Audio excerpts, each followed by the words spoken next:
Hey, it's Curtis YZ. Smash like, subscribe, leave a comment, I'll read it. I mean it, gon' share if you care, just putting it out there. Welcome to the show where I talk about movies and do music and mo. Let's get to it. Here we go. What's up everyone, it's Curtis YZ, and today I'm talking about Star Wars because we've got a lot of topics here.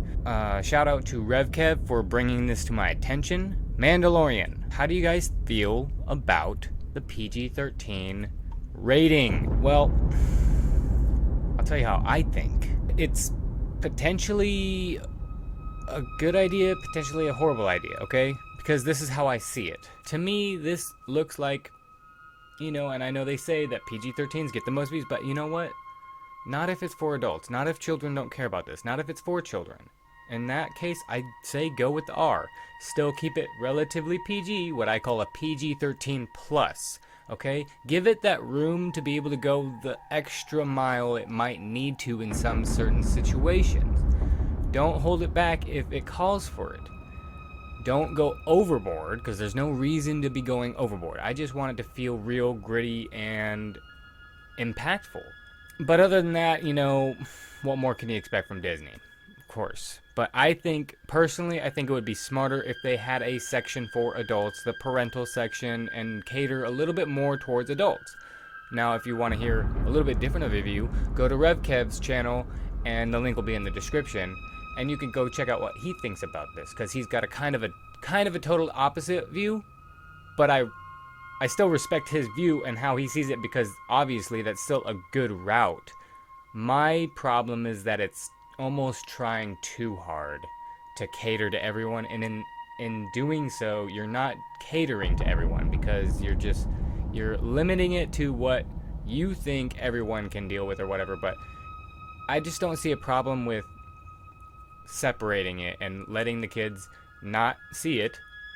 And think about that, because now they're gonna, if they ever see like, oh no, I'm sorry, you're not old enough for this, well now they have something to look forward to. In a weird way, I think that's smart for Disney to kind of do, because it'll keep the kids interested as they grow up. Oh, now I'm old enough, I can watch The Mandalorian finally. I've always wanted to. My parents love it, but they told me it was just too mature for me. I think that's a smarter way to go, personally.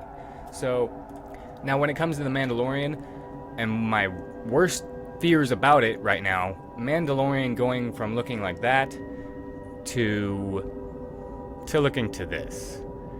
Now, there's nothing wrong with this. I just don't want it to all of a sudden turn into this whole thing. It's like, whoa, whoa, whoa. This is not what I was looking forward to. I don't want pretty, colorful / dirty. I just wanted that dirty, gritty underworld that I thought we were supposed to be getting. That is my biggest fear right now about The Mandalorian and this PG-13 thing that they're talking about.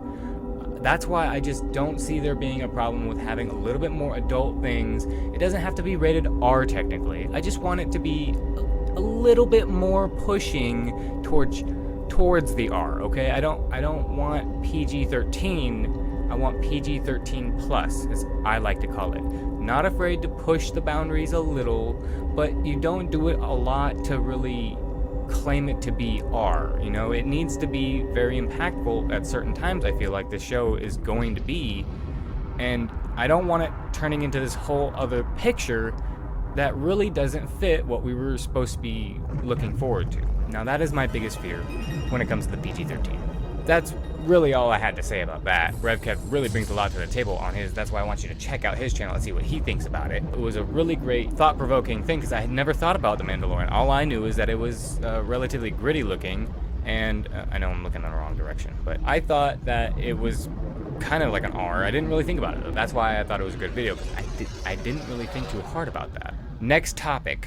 So J.J. Abrams has given us an idea of how he's going to be treating the fans. I know he's made some mess-ups in the past, but overall I do respect the way that he's gone about it generally a lot more than some other directors we shall not name in this channel.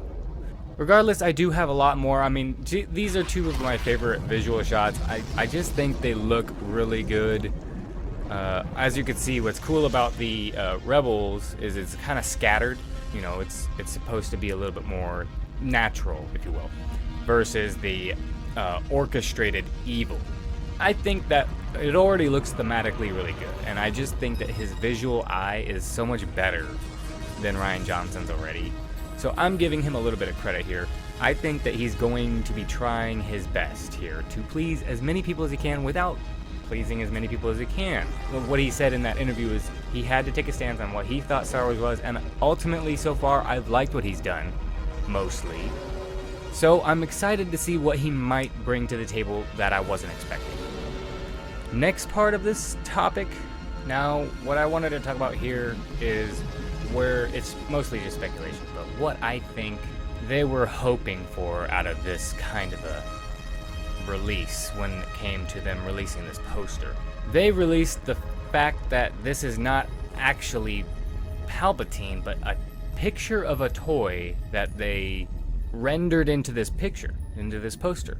And what I think they were hoping for was praise, and then once they released the information that reveals that this was just a toy the whole time, I think what they were expecting was, whoa, I can't believe their toys look that good.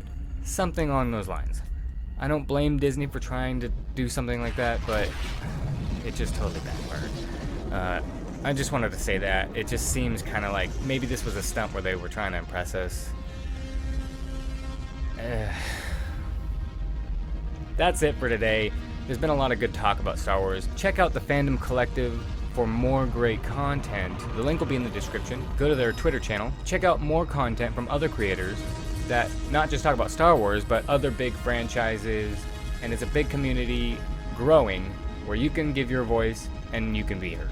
And also, if you like this content, press the like button, smash the subscribe button, and then hit the bell for more content if that's what you want. And become a member of the Curtis YZ Group of People Club. The most groupiest group of people around. We'll see you there, and I hope you have a good day. Thanks for watching.